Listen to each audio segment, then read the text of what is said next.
3절 온 세상 위하여 전에 임하는 주 예수 이름 힘입어 이쁘다. 사랑합니다. 묵상으로 예배 준비하시겠습니다.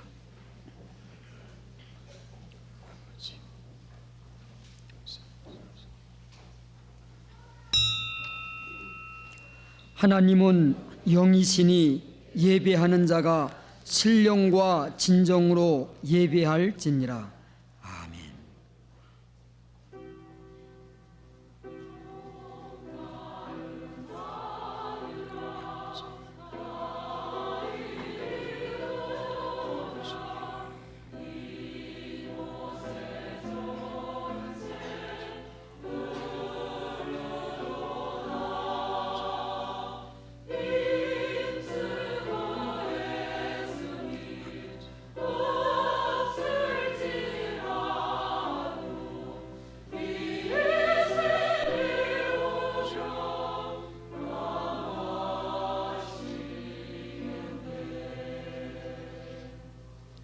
수고하고 무거운 짐진 자들아 다 내게로 오라.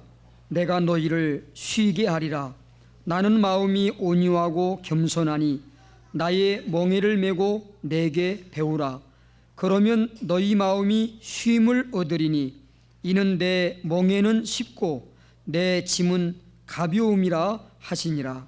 그러므로 형제들아 내가 하나님의 모든 자비하심으로 너희를 권하노니 너희 몸을 하나님이 기뻐하시는 거룩한 산제사로 드리라. 이는 너희의 드릴 영적 예배니라. 아멘. 하나님 말씀 마가복음 16장 14절로 20절까지 봉독해 올립니다.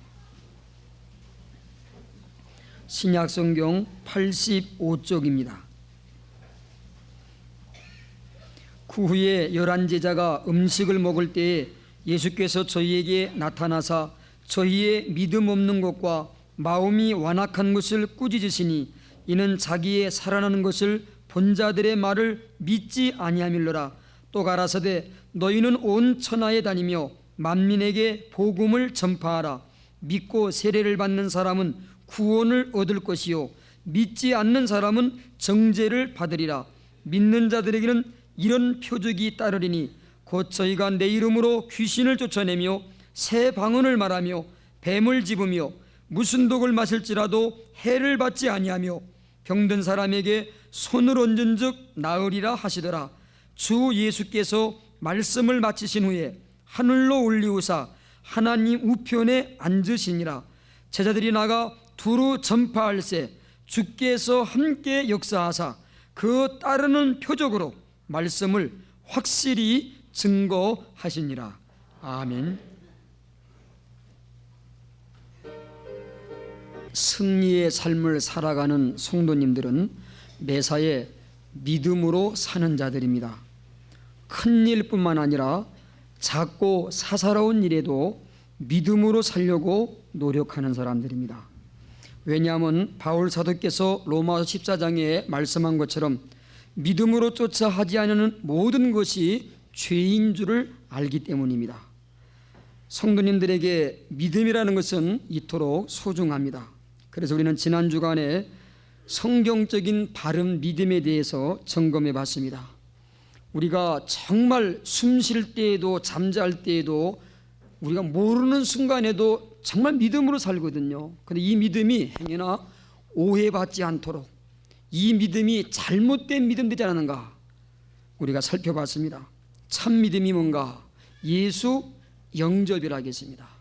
예수님을 영접하되 주님으로 주인입니다. 또한 그리스도 또한 살아계신 하나님의 아들로 마음속에 영접하는 것, 이것이 진정한 믿음입니다. 예수님을 주와 그리스도로 살아계신 하나님의 아들로 모셨기 때문에 이제는 내 멋대로 나 혼자 살지 않아요. 정말 그 주님을 그런 마음으로 영접한 사람들은 우리의 문제를 그분께 맡겨드립니다. 할렐루야. 이게 진짜 믿음이에요. 맡길 뿐만 아니라 그분을 신뢰하는 거예요. 전적으로 의지하는 겁니다. 아울러서 그분이 주시는 말씀들을 따라서 우리가 순종하는 거예요. 이게 성경의 참 믿음입니다. 오늘은 이렇게 믿음으로 살아가면은 어떤 증거가, 어떤 약속의 축복이, 어떤 권세가 저와 여러분들에게 보장되어 있는가, 이 말씀을 우리가 살피면서 이것을 정말 믿음으로 저와 여러분들이 누려야 됩니다. 그리고 주변 사람들 앞에 증거해 보일 줄 알아야 돼요. 7가지로 간단하게 말씀을 증거하고자 합니다. 첫째로는 따라합시다. 성령님이 내주하신다. 예수님을 영접하는 순간에 성령님이 우리 마음속에 계신다는 거예요. 예수님을 영접하면은 성령님이 우리 안에 오신다는 얘기예요. 고린도전서 3장 16절에 말씀합니다. 너희가 하나님의 성전인 줄 모르냐? 하나님의 성령이 너희 속에 계신 줄을 알지 못하느냐? 하나님의 성령, 하나님의 영, 성령님이 어디 계시다고요? 우리 속에 계시다는 거예요. 왜요? 예수님 뭐 했으니까? 영접했으니까. 할렐루야. 그러니까 잘못 오해하면은 성령 받는다고 이미 성령님 우리 안에 예수 영접하는 순간 오셨는데 괜히 성령 받는다고 착각을 해갖고 뭐 난리치고 몸부림칠 필요 없어요. 이미 우리 마음속에 모신 성령 앞에 복종이나 하세요. 순종이나 하세요. 그러면 다 오게 돼 있습니다. 그걸 안 하니까 그래요. 물론 때로는 기도할 때 부르짖는 기도가 있습니다. 그거 하지 말라는 거 아니에요. 사실은 예수 영접 순간 우리 안에 누가 오셨다고요? 성령님 오셨어요. 요한복음 14장 16, 17절 말씀에서 예수님이 말씀하셨는데 내가 또 다른 보혜사를 너희에게 보내주겠다. 진리의 영이라고 했어요. 세상은 알지 못하지만 예수님을 영접하는 자들에게는 너희 속에 영원토록 함께 하시겠다 하겠습니다. 할렐루야. 성령님은 한 분 오셔가지고요 기분 나쁘다고 떠나는 분 아닙니다. 한 번 영접한 성령님은 우리 안에 영원토록 함께 하십니다. 아울러 이 성령이 우리 안에 계시다는 증거는 예수님이 우리 안에 계시다는 얘기죠. 삼위일체 하나님이에요. 우리 예수님 지금 하나님 보좌 우편에 계세요. 그분이 어떻게 우리 마음속에 오시는가? 누구와 함께 오시는 거예요? 성령님과 함께 영으로 찾아오시는 거예요. 할렐루야. 그래서 믿음의 사람들은 예수를 영접했기 때문에 성령이 계실 뿐만 아니라 우리 안에 누가 계시는 거예요? 예수 그리스도. 우리 안에 예수님 계세요. 뿐만 아니라 우리 예수님은 모든 믿는 자들에게 약속이 뭡니까? 내가 너와 함께하리라. 할렐루야. 세상 언제까지요? 끝날까지 함께 준다 했어요. 할렐루야. 얼마나 좋은 겁니까? 우리 안에 누가 계십니까? 성령님이, 예수님이 계시다. 확실한 증거입니다. 두 번째로 따라합시다. 새 생명. 예수 영접하면은 우리는 새로운 생명을 소유한 사람입니다. 무슨 말씀인 거 아니요? 성경 보니까 죄와 허물로 저와 여러분들의 영혼이 죽은 자들이에요. 육체는 물론 살아 있습니다. 생각도 하고 다 합니다. 믿지 않는 사람들도 다 살아있죠, 육신적으로는요. 그러나 성경은 말씀합니다. 죄로 말미암아 우리는 죽은 자라겠어요. 영혼이 죽었어요. 영이 죽은 겁니다. 그런데 이 성령님은 성경은 말씀합니다. 살리는 영이라 하겠어요. 또 로마서 8장에는 생명의 법이라 하겠습니다. 성령님은 하나님이시죠. 하나님의 영이니까요. 하나님이 죽은 자예요? 하나님은 살아계신 분이에요. 그러므로 우리 죄로 죽었던 영혼 속에 예수 영접과 함께 성령님이 오심과 함께 생명이 우리 가운데 있는 줄로 믿습니다. 죽은 우리가 다시금 되살아난 거예요. 성령이 우리를 살려주신 거예요. 이 생명이 우리 안에 있다는 겁니다. 그러므로 사도 바울은 말씀합니다. 그런즉 누구든지 그리스도 안에 있으면 새로운 피조물이라. 새 생명이라는 거예요. 이전 것은 지나갔으니 보라 새 것이 되었도다. 저희들은 분명히 새 생명을 소유한 살아있는 자들입니다. 아울러서 요한일서 5장 11절 말씀 이하에서 사도 요한은 말씀합니다. 하나님이 우리 가운데 증거를 줬는데 이 증거는 그의 아들을 보내준 거예요. 누굽니까? 예수. 그런데 그 예수님을 하나님께서 그 예수님 안에 생명이 있다겠어요. 이게 증거라겠어요. 아들이 있는 자에게는 생명이 있고 하나님의 아들이 없는 자에게는 생명이 없느니라. 여기 예수님을 영접한 저와 여러분들은 예수님 안에 뭐가 있어요? 생명이 있어요. 그러므로 예수님 영접한 우리들의 마음속에는 새 생명이 있는 거예요. 성경의 요한복음 5장 말씀에도 나를 믿고 또 나 보내신 이를 믿는 자는 영생을 얻었고 심판에 이르지 아니하니 사망에서 생명으로 옮겼느니라. 할렐루야. 우리는 새 생명을 소유한 자들입니다. 새로운 피조물들이에요. 왜냐하면 누구를 영접했어요? 예수 영접했기 때문에. 이게 근거예요. 불신자들은 절대로 그들에게는 새 생명이 없어요. 우리가 하나님 앞에 새로운 피조물로 존재하고 이 생명으로 사는 자다. 다시 말하면 하나님과의 관계가 이제 새롭게 시작되는 거예요. 세 번째는 따라합시다. 회개의 열매가 맺힌다. 성령이 우리 안에 계시고 예수님 영접한 사람들은 우리 죽은 영혼이 이제 살았어요. 산 영이 됐습니다. 그러므로 우리 영적 기능이 이제부터 활동하기 시작하는 거예요. 전날에는 하나님 몰라요. 알아도 잘못 알아요. 이제 성령과 함께 예수님이 우리 안에 생명으로 계시고 우리의 죽은 영이 살았어요. 새 생명이기 때문에 이제부터는 양심과 함께 모든 기능이 살아 움직이는 겁니다. 그러므로 죄를 가만두지 못해요. 죄에 대해서 회개하게 되는 겁니다.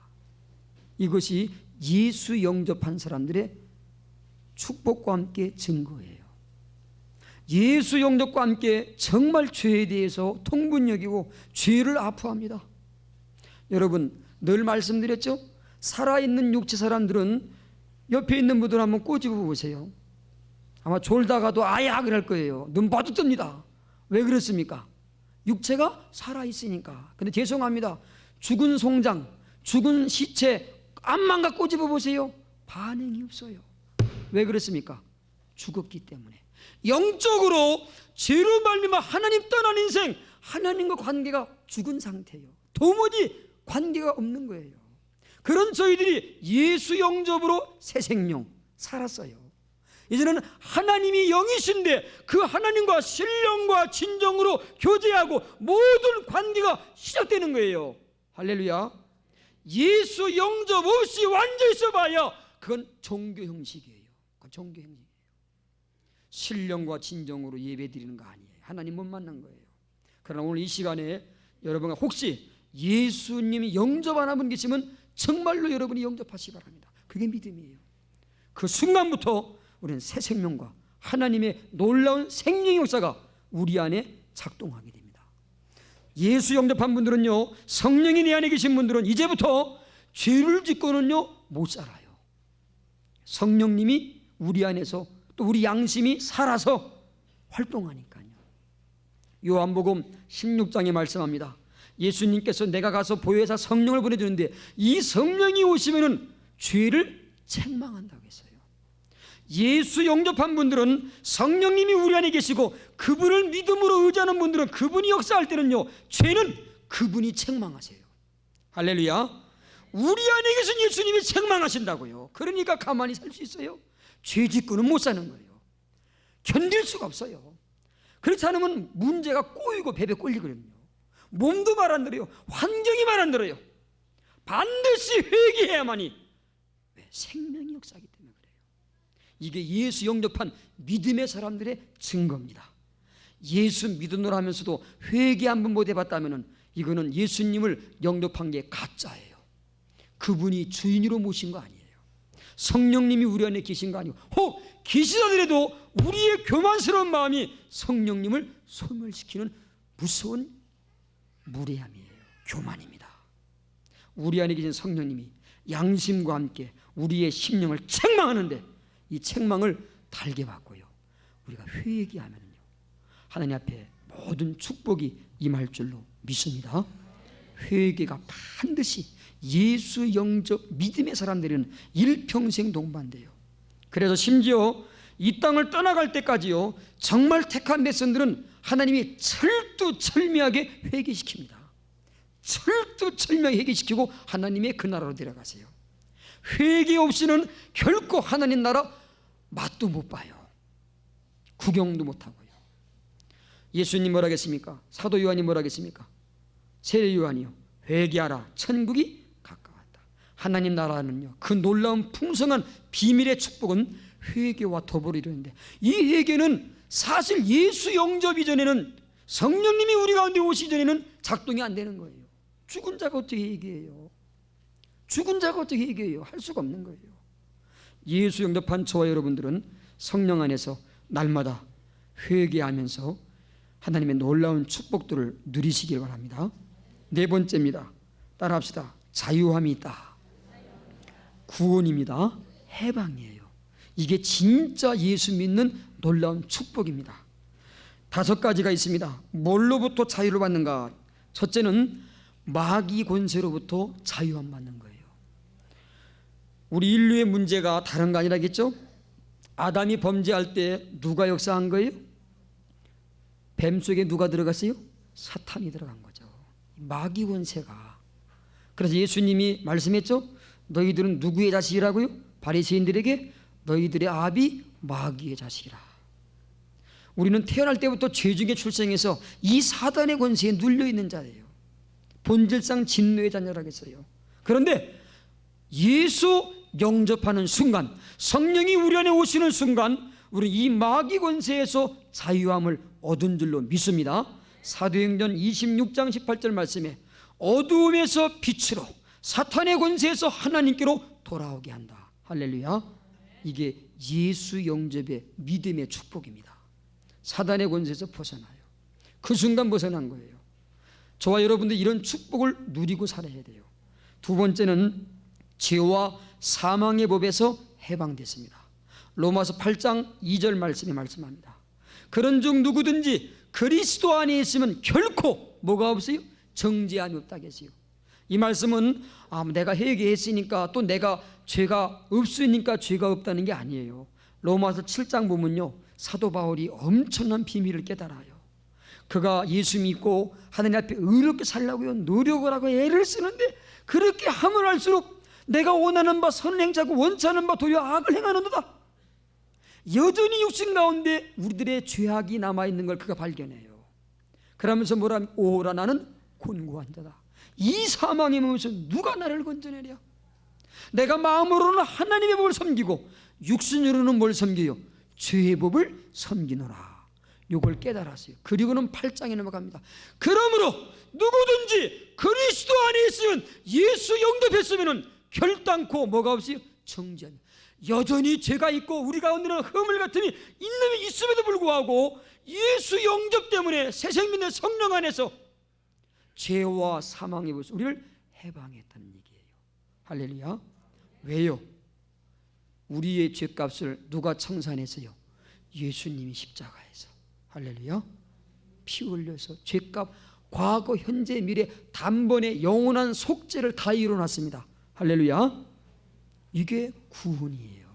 이게 우리의 죄와 사망에서의 자유입니다. 해방이에요. 할렐루야.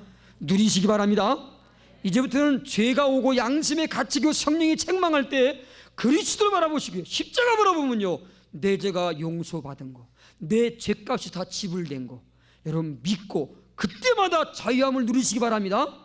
죄 사함의 기쁨이 와요. 이것이 세 번째 심령의 자유입니다. 사탄에서 벗어났고 죄와 사망과 율법의 법에서 벗어나고 해방됐고 죄 용서받은 기쁨이, 이게 우리의 심령의 축복이에요. 자유입니다. 평안함이 있습니다. 요한복음 14장 27절에 말씀합니다. 내가 너희에게 평안을 주노라. 내가 주는 평안은 세상이 주는 것 같지 않다겠어요. 진정한 평화가, 참 안식이 우리 가운데 주어지는 겁니다. 누가 주신 거라고요? 예수께서. 우리 마음에 모신 예수님이 우리 마음속에 죄사함과 함께 진정한 평안을 줘요. 수고하고 무거운 짐진 자들아 다 내게로라. 내가 너희를 뭐 한다고요? 쉬게 하리라. 먼저 마음부터 심령의 안식을 누립니다. 할렐루야. 그래서 예수님 바라보고 예수님 영접한 사람들은요, 왜 이렇게 마음이 기쁘고 좋은지 몰라요. 땅에 경제적으로 생활 속에 문제 많고 억누리는 것 많아도 그 예수님만 바라보고 주님을 마음에 주로 모시면요, 진정한 마음의 심령의 평안이 생깁니다. 이게 증거예요. 이 증거를 세상 사람에게 보이는 거예요. 봐라, 내가 다른 표정은 없어도 내 마음에 기쁨이 있지 않느냐, 내 마음에 평안이 있지 않느냐. 그러기를 얼굴빛도 밝아져야 돼요. 할렐루야. 심령의 자유 마음껏 누려야 됩니다. 네 번째는 우리의 마음에만 자유가 아닙니다. 육체에도 자유를 주셨어요. 죄와 사탄의 권세로부터 우리 가운데는 각색 질병에서 우리 예수님은 우리를 치료해 주신 거예요. 2000년 전에 그 주님이 채찍에 맞으심으로 우리들의 모든 질병에서 우리는 해방된 거예요. 마태복음 8장 17절에 예수님 말씀합니다. 많은 병자를 고치면서 마태가 기록하기를요, 이사야 53장이라는 말씀을 인용하면서요, 이는 우리의 연약함을 담당하셨고 우리의 모든 질병을 짊어지셨도다 함을 이루려 하심이라. 할렐루야. 다 이루어놨어요. 물론 하나님께서 우리 가운데 우리에게 유익을 주기 위한 질병이, 허락한 질병이 있습니다. 사도 바울이 고린도서 12장 말씀 가운데 자기 육체에 가시가 있다고 했어요. 몸에 가시가 있어요. 이게 여러분, 몸에 가시니까 얼마나 고통스럽습니까? 어떤 이는 말합니다. 그가 예수님 만날 때 빛 가운데 만났잖아요. 눈은 떴는데 못 봤어요. 그러나 그 다음에 눈은 떴는데 아마 안질이 그때 들지 않았는가. 또 혹은 어떤 분은 그렇게 해석합니다. 이 바울이 뭡니까? 간질병이 있었다고 합니다. 그게 사실인지는 몰라도 여하튼 이 바울이 복음 주고자인데 그 사람 몸속에 남을 병 고치면서 자기 몸속에 육체에 가시가 있어서 얼마나 고통스러운지 성경은 분명히 말씀합니다. 사탄의 사자라고 했어요. 사탄의 사자. 여러분, 병은 하나님이 본질적으로 주는 거 아닙니다. 악이 하나님께로부터 나온 거예요, 마귀로부터 오는 겁니까? 분명히 아셔야 돼요. 악을 하나님은 허용을 합니다만은 악 자체는 하나님께 나온 거예요. 하나님은 선이에요. 악을 유발한 최초의 범죄한 자가 누구예요? 사탄. 처음부터 범죄한 자. 병은요, 하나님이 우리에게 직접 만들어주는 거 아닙니다. 병은 전부 누구로부터 오는 거예요? 사탄으로부터 주어지는 거예요. 다만 그것이 우리에게 기도해도 안 물러갈 때가 있을 때가 있어요. 그게 바울의 경우예요. 오히려 내 은혜가 내게 족하다 그랬죠. 왜요? 바울은요, 신령한 세계를 보고 온 사람이에요. 하나님의 나라를 갖다 보고 왔어요. 삼층천에 갔다, 낙원에 갔다 왔다고 했어요. 그래 놓고는 뭐예요? 얼마나 사람의 말로 가히 이룰 수가 없다고 했어요. 그거 보고 온 사람이에요. 그러니 자칫하면 뭐예요? 교만하기 쉽죠. 그래서 차고치 말라고요. 오늘날 저와 여러분들도요, 하나님이 하여튼 우리들의 자존심 안 깨뜨리면요, 그거 깨뜨리려고 하나님께서 늘 자기를 죽이게 하려고요, 때로는 질병을, 고질병을 허락하는 경우도 없지 않아 있어요. 그러나 그거 깨지고 나면은 우리 하나님이 필요하다면은 다 제거될 줄로 믿습니다. 이미 예수님이 다 짊어졌어요. 우리 병을 전부 다 짊어졌다겠어요. 놀라운 자유함이 있습니다. 육체의 자유함이 있어요. 병은 치료받는 거예요. 혹 치료 안 받아도 사도 바울의 모습 보니까 육체에 고통이 있는데도 불구하고요, 그가 병이 들어가 그가 육체에 같이 아픔 나가고 그래서 전도 못했어요? 그래서 하나님이 봉사 안 했습니까? 천만의 말씀이에요. 할렐루야. 하나님이 허락한 응답에 안 떠나는 질병이 있다 할지라도 그것으로 인해서 도리어 자기는 자랑하고 감사하고 기뻐한다고 했어요. 할렐루야. 이게 진정한 자유함이에요. 병은 떠나갈 뿐만 아니라 안 떠나간다 할지라도요, 그것 때문에 누르고 낙심하고 좌절하고 봉사도 안 하고요, 그게 아니에요. 할렐루야. 이 해방의 기쁨, 이 자유의 기쁨, 이 구원의 역사, 이게 능력인 줄 믿습니다. 누구 때문에요? 예수 때문에요. 다른 거 아니에요. 예수 그리스도, 그분 때문입니다. 그 다음에 육체의 각색 질병의 치료뿐만 아니라 오늘 여기 본문 말씀 봅시다. 본문에 보니까 뭐라 계세요? 18절 말씀에 병든 사람에게 뭐한 적 손을 얹은 적 나으리라. 누구한테 그랬어요? 그 17절 말씀 보시오. 어떤 자들에게는, 믿는 자들은 이런 표적이 따르니. 여러분들이 요즘에 공적으로 기도할 때 제가 말씀 안 합니다. 아픈데 손을 하고 이제 얘기 안 하죠? 그러니까 여러분이 알아서 하십시오. 성경대로 알아서 하시라고요. 병든 자에게 뭐한저 손을 얹은 즉 뭐한다고요? 나으리라. 믿는 사람들은 나요. 죄송합니다. 믿음이 증거니까요. 주님이 역사하기 때문에 그래요. 여러분들이 할 수만 있으면, 물론 하나님께서 우리가 물질에 꼬여가지고 물질에 꼭 배상을 하도록 하는 경우가 있습니다. 그래서 병원에 가서 꼭 돈을 지불하는 그런 병도 있어요. 그건 분명히 병원 가서 약도 사 먹고 치료받아야 돼요. 물질을 하나님이 축내게 하기는 하나님의 섭리니까. 11조 안 하고 하나님의 물질을 떼먹고 물질에 대해서 계명대로 안 살면은 물질의 손실이 반드시 오게 돼 있어요. 그건 믿습니다. 안만 해도요. 그건 돈 쓰게 돼 있어요. 그러나 그렇지 않은 경우는 정말 여러분들이 예수 그리스도를 믿는 믿음으로요. 다시 말씀드립니다. 예수님 살아계세요? 다시 점검해 보세요. 살아계세요? 그 예수님이 변했습니까? 예수님 변했어요? 예? 예수님의 능력이 줄어들었어요? 그 예수님은 오늘날 우리들의 병을 안 고치려고 합니까? 천만의 말씀이에요. 우리 하나님은 사랑이십니다. 사도 바울에게는 3번 간절히 기도할 때 도리어 그 병이 오히려 자기한테 유익인 응답을 줬고요, 이기는 승리의 기쁨을 줬고요. 각색병, 우리 예수님 이 땅에 오셔갖고 보여준 증거가 있잖아요. 수많은 병들 다 고쳤잖아요. 우리가 오늘날 너무도 예수님을 안 믿어주는 거예요. 영접했다고 해놓고는요, 그 예수님을 자기 마음대로 각색을 해버렸어요.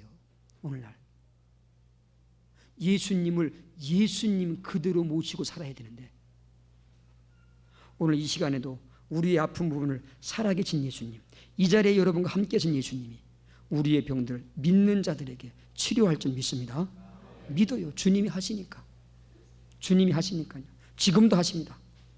안 믿는 분들은 할 수 없어요. 꼭 손을 안 얹어도 좋아요. 손 안 얹어도 예수님 뭐만 하니까, 말씀만 하시니까 왕의 신하의 아들이 거의 죽게 됐는데 예수님이 내 아들 살았다 말씀만 하니까 그 시로 나았더라. 할렐루야. 그 예수님은 지금도 변함없는 줄 믿습니다. 변함없어요. 우리가 자꾸 예수님을 현대판으로다가요, 자꾸 인본주의로 예수님을 각색을 시켜놔가지고 예수님이 힘이 없어. 병원에만 가야지 나았게 돼요. 그러나 병원에 가지 말라는 거 아닙니다. 예수님도 병원에 가서 치료받는 게 있습니다. 성경에 보니까 상처를 무화과 잎으로 싸서, 혹은 거의 얻어맞고 죽어가는 사마리아 사람, 아니죠, 여리고로 내려간 사람, 사마리아 사람이 그의 몸에 뭐 부었겠어요? 포도주 기름을 부어요. 그건 당시의 치료제입니다. 우리가 약과 함께 의술을 쓰지 말라는 거 아닙니다. 그거 다 쓸 수 있어요. 그러나 본질적으로 먼저 이 축복을 누리시기 바랍니다. 여러분의 자녀들 아플 때 정말 중심으로 기도해 보세요. 누가 살아계시다고요? 예수 그리스도. 내가 하는 게 아니에요. 누가 하신다고요? 그분이 하시도록만 하시라고요. 할렐루야. 그러면 그분이 하신다고요. 예수님은 변함없어요. 증거가 드러나는 겁니다. 내가 하려고 하고 아니까 불신앙이니까 안 되는 거예요. 할렐루야. 지금도 역사할 줄 믿습니다. 믿음이 와요. 동반되게 되어 있습니다. 마지막 5번째로 저주와 가난에서 해방입니다. 우리의 생활 속의 해방이에요. 갈라디아 3장 말씀 10절 말씀 보니까 예수님이 우리를 위해서 저주받았다겠어요. 나무에 달린 자마다 저주받은 자라겠어요. 그래서 율법의 저주에서 우리를 속량했다겠어요. 할렐루야. 이제 저와 여러분들은 저주의 백성이 아니에요. 누구 때문에? 예수님 때문에. 왜? 그분이 대신 저주받았으니까. 이제는 축복의 백성입니다. 뿐만 아니라 고린도서 8장 말씀 보니까요, 우리가 가난하게 사는 건 그건 불신앙이에요. 죄송합니다. 가난과 청병의 생활을 착각하면 안 돼요. 가난하고 째지게 가난하게 사는 거하고 청빙한 생활, 근면검소하게 사는 생활, 이거 오해하지 마세요. 우리는 물질이 많고 부자고 돈 많이 벌고 그런 축복받아도 우리는 남들을 나눠주고 보다 더 청결하게 더 청빈스러운 생활을 하기 위해서 우리가 가난하게 보일 뿐이지, 사도들이 그렇게 살았을 뿐이지 실제로는 부자예요. 할렐루야. 왜냐? 예수님이 부유한 자인데 부유한 그분이 우리를 위해서 가난한 자가 됐다고 했어요. 사실 예수님이 이 땅에 오실 때 가장 서민의 생활을 했잖아요. 예? 아니 왕으로, 이스라엘 왕으로 왔다면 헤롯 궁궐에 태어났으면 호화호식할 거 아니에요. 근데 예수님은 가장 서민층에, 그것도 말구역간에. 우리 예수님은 어릴 때 생활뿐만 아니라 공생애 때는 아예 예수님은 집 한 채 없이 살았어요. 왜요? 공둔나는 새도 뭐요? 보금자리 있고, 여우도 뭐요? 머리들 자기 굴이 있는데 인자는 뭐요? 없다고 했잖아요. 예수님은 공생애 동안에는 아예 가정을 포기해버렸고요. 왜? 공적인 신분이 위치니까. 그때는 성도들의 집을 신방하면서 그들 집에 가서 잠잤고, 아니면은 주로 예루살렘 근방에서는 감람산에 올라가서 거기서 쉬시고 기도하셨고. 할렐루야. 왜 그분이 그런 고통과 어려움을, 가난함을 그분이 몸소 채우랍니까? 누구를 위해서요? 우리를 위해서. 가난과 저주에 있는 우리들로 하여금 부유한 삶을 살게 하시기 위해서. 할렐루야. 이런 축복된 권세가 우리 가운데 주어진 거예요. 언제부터요? 예수 영접한 그때부터. 주님으로, 그리스도로, 살아계신 분으로 믿는 믿음으로 살아갈 때마다 우리 이걸 누림받게 되는 거예요. 보십시오. 역사가 증거합니다. 세계를 보십시오. 선진 국가들마다 전부 다 하나같이요, 예수 그리스도의 이 놀라운 진리가 다녀간 나라들이에요. 할렐루야. 분명한 증거죠? 분명한 증거예요. 후진국들 보세요. 전부 지금도 우상 섬기고, 예수 그리스도 이걸 영접한 그 나라, 그 후손, 그들이 오늘날 이런 축복, 생활의 축복, 가난에서 부유함 다 누리고 살아요. 너무 지금은 그들이 또 떠나버렸죠. 물질이 많아버리고 떠나버렸어요. 그 다음에 다섯 번째입니다. 하나님의 자녀. 우리는 이제 마귀 자녀가 아닙니다. 영접한 이후에는, 영접하는 자, 그 이름을 믿는 자들에게는 뭐가 돼요? 하나님의 자녀. 자녀만 된 게 아니에요. 하나님의 자녀가 되는 뭐요? 권세까지 줬다겠어요. 할렐루야. 이 권세가 뭔가? 이 권세는 지금까지 모든 말씀을 다 누리는 권세예요. 아울러서 원수 마귀를 결박시키는 권세예요. 누가복음 10장에 말씀합니다. 뱀과 전갈을 뭐요? 밟으며 원수의 모든 능력을 제어할 뭘 줬다겠어요? 권세를 줬다. 할렐루야. 우리가 사탄의 정치를 몰라서 그런 것 뿐이죠. 원수 마귀 귀신들을 알기만 하면은, 그리스도의 오늘 본문도 그랬습니까? 따르는 표적이 있다고 했죠. 첫 번째가 뭐라고 했죠? 내 이름으로, 주 예수의 이름으로 뭐가 쫓아가요? 귀신이 쫓김 당한다고 했잖아요. 할렐루야. 이 자리에 우리 가운데 침투한 악한 귀신들 예수의 이름 앞에 내어 쫓김 당할 줄 믿습니다. 암만 제가 믿는다고 명해도 여러분이 안 믿으면 안 나가요. 죄송합니다. 왜? 주님은 믿음을 보시는 거예요. 그 믿음이 효력을 발생하는 거예요. 성경에는 모든 것들이 그거예요. 여러분이 안 믿으니까 이런 축복이 우리 가운데 엄청나게 권세가 있는데 이걸 못 누리는 거예요. 안 믿어주니까. 믿노라 하면서 실제로 안 믿어져요. 성경에 약속된 말씀들이 있는데, 증거가 있는데 이걸 안 믿어줘요. 믿노라 하면서 자기의 지식, 배운 학문, 인간의 경험 철학, 이거 가지고 자꾸 예수님을 아닌데 아니긴 뭐라네. 성경이 뭐라겠어요. 여러분, 오늘 이 시대는 사탄의 세력이 더 셉니까 약합니까? 성경적으로 한번 생각해 봅시다. 초대교회 때보다 지금이 2000년 지나갔죠? 주님 오실 때, 재림 때, 마지막 때가 더 가까웠죠? 2000년 지났으니까요. 성경에 보니까 마지막 가까울수록 사탄의 역사가 세다고 해서 약하다고 했어요. 세죠. 요한계시록에 옛날에는 뱀으로 등장했는데 계시록 보니까 뭐요? 큰 용. 뱀하고 용하고는 상대가 안 돼요. 마지막 때는요, 인본주의가 사탄에 지배받는 역사예요. 다른 거 아닙니다. 전부 드글드글해요. 예수 생명, 예수 그리스도, 예수 진리, 예수 말씀, 이거밖에는 길이 없어요. 철두철미. 예수님과 그리스도의 말씀 앞에 우리들의 모든 생각, 사상, 이론을 전부 깨트려야 돼요. 다 그리스도께 뭐하라고요? 복종시키는 거. 할렐루야. 이게 우리 영적 싸움이에요. 고린도서 10장에 있는 내용이에요. 더군다나 마귀와 귀신만 쫓아내는 게 아니라 천군 천사가 우리를 돕게 돼요. 할렐루야. 히브리 1장 14절 말씀. 모든 천사는 부리는 영, 하나님이 부리시는 영이에요. 왜 부리는가? 무엇 때문에 했는가? 왜 만들어놨는가? 구원 얻은 후사들을 도우라고요. 할렐루야. 저와 여러분들 하나님의 자녀를 도우려고 역사하는 게 천사들이에요. 이 자리에 천사가 있습니다. 아이고, 저 목사님 이제 큰일 났네. 박 목사님 옛날에 안 그랬는데 이제는 별 희한한 얘기 다 하네 그냥. 성경에 천사가 있어요 없어요? 예? 천사가 없다는 분들은 아직까지 주무시는 분들이에요. 영의 눈 좀 뜨세요. 성경 바로 보세요. 천사가 돕습니다. 천군 천사가 둘러 진치고 있어요. 그래서 우리들을 육체적으로 도와줄 뿐만 아니라 환경을 도와주고요, 사탄의 군세, 악한 영들의 군사들을 천군 천사가 막아줘요. 미가엘 천사장은 특별히 군대 장관이에요.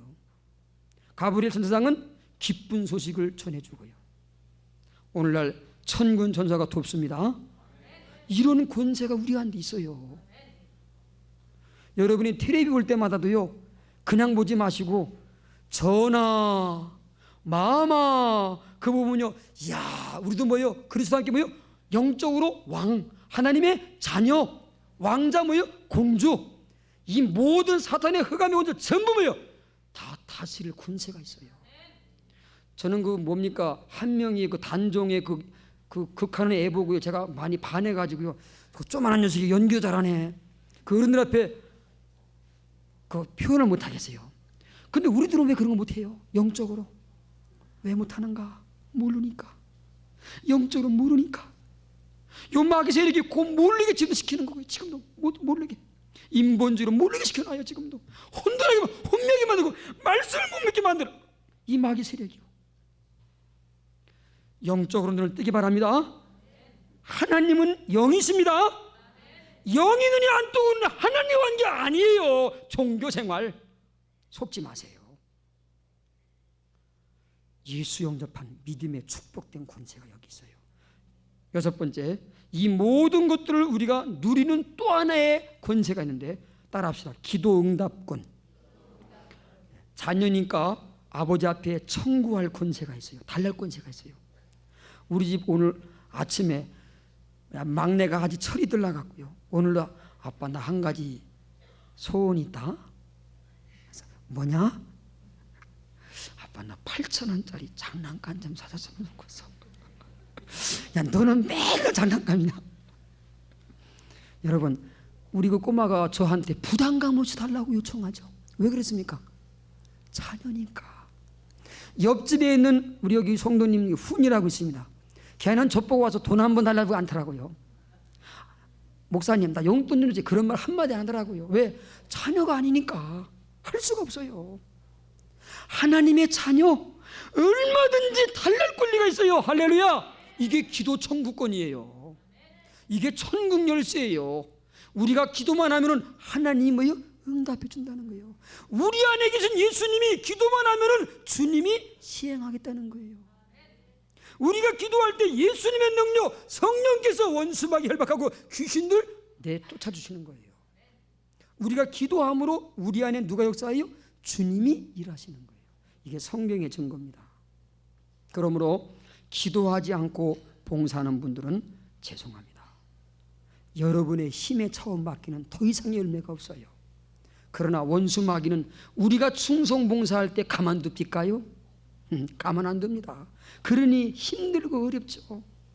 기분 좋을 땐 했다가도요, 육체가 눌리고 환경이 눌리고 어떻게 충성 봉사해요? 예수 영접, 성령 충만, 믿음으로 하는 거예요. 기도하세요. 그분께 맡기세요. 그리고 그분께 순종하세요. 반드시 이루어집니다. 이게 다락방 공부예요. 여러분들이 관심 있는 분들만 오세요. 아무나 오지 마세요. 관심 있는 분들만 오세요. 반드시 증거를 볼 줄로 믿습니다. 성경에도 초대교회 보니까요, 믿지 않는 자들은 그래서 따로따로 모인 거예요. 관심 없고 안 믿는 사람들은 모일 필요가 없어요. 예배당은 할 수 없어요. 같이 예배 드리니까 뭐 불신앙 갖고 앉아 있어도 할 수 없는 거니까요. 그래서 따로따로 모이는 거예요. 정말 믿고자 하는 자, 관심 있는 자, 갈급한 자, 준비된 심령들 하나님께서 다 역사하죠. 충성된 자, 사역자들 역사합니다. 증거가 있을 줄로 믿습니다. 마지막은 세계 정복권입니다. 세계 정복. 여러분, 이건 전도하는 거예요. 예수님 뭐라 했어요? 땅 끝까지 이르는 내 뭐가 돼요? 땅 끝까지 이른다 했어요. 할렐루야. 이건 복받지 않고는, 이건 권세 없이는 땅까지 못 가요. 오늘날 한국이 이쯤 되니까 오늘 신문 보니까 기독신문, 우리 교단 신문입니다. 지금까지 우리 총회 교회가 보낸 선교사님의 액수가 올 한 해 50억 돌파했다. 이 정도 축복받았으니까 세계만 방에 우리가 선교하는 거 아니에요. 할렐루야. 세계 정복권이 있어요. 모든 방면에 우리가 세계 앞에 설 수 있는, 온 땅을 바라볼 수 있는 권세가 예수 증거, 복음 전파, 여기에 하나님은 초점을 두고 있는 거예요. 월드컵 축구 경기에도 제 마음에는 이겼으면 좋겠습니다만은 제가 바라는 것은 하나님, 이것 때문에 또 대한민국이, 코리아가 전 세계에 또 알려지게 하옵소서. 저는 그런 목적으로 기도해요. 주님이 기뻐한다면 이기게 해달라고. 그러니까 다 비겼더라고요 보니까. 우리는 선교, 증거, 여기에 목적을 둬야 돼요. 16세기 이후 여러분, 지리산의 밝음과 함께 스페인과 포르투갈이 예수 권세 가지고 세계를 접해야죠. 그 다음에 네덜란드, 화란과 프랑스가 세계를 제패하죠. 그 다음에 영국이 제패하죠. 해가 지지 않는 나라, 전부 그들 앞에는 복음 전파예요. 선교사, 탐험가 전부. 그 다음에 미국, 청교도와 함께 지금 전 세계 그래도 제일 많이 선교하는 나라가 미국이에요. 지금 아직까지는. 이제 우리도 가망이 있습니다. 기대하시기 바랍니다. 이 21세기에 주님 언제 올지는 모릅니다만 우리가 준비하고 이 권세를 누려야 됩니다. 믿음으로 누려야 돼요. 오늘 말씀 20절 보고 말씀 마치겠습니다. 20절 다 같이 한번 봅시다. 제자들이 나아가 두루 전파할세 주께서 함께 역사하사. 누가 함께 했어요? 예수님. 하늘로 가신 예수님이 어떻게 함께 합니까? 예수 영접, 우리 안에 계시니까. 그분이 함께 하니까 따르는 뭘로? 표적으로 말씀을 확실히 뭐하더라? 증거하시더라. 예수님 지금 함께 하십니다. 그분을 줄이지 맙시다. 그분을 정말 주님으로, 그분을 정말 임금으로 저도 목회할 거고요. 정말 이분의 권세를 가지고 한 주간도 승리합시다. 기도하십니다. 아버지, 이런 축복, 이런 권세 웬 사랑으로 주셨는지 감사합니다. 우리 마음의 불신앙을 다시 한번 깨트려 주옵소서. 십자가에 못 박게 하옵소서. 예수 생명, 예수 권세로 우리가 성령님 계시고 새 생명 갖고 또한 저희들 자유함 누리고 회개하며 아울러서 하나님의 자녀된 권세를 가지고 오늘도 우는 사자같이 산들차를 찾아서 두루다니는 눈에 안 보이는 악한 마귀 권세 다스리고 정복하고 쫓아내며 세계를 향해서 주님 다시 오시는 그날 모든 축복이 우리 가운데 증거되도록 믿음의 믿음을 더해 주시옵기 원합니다.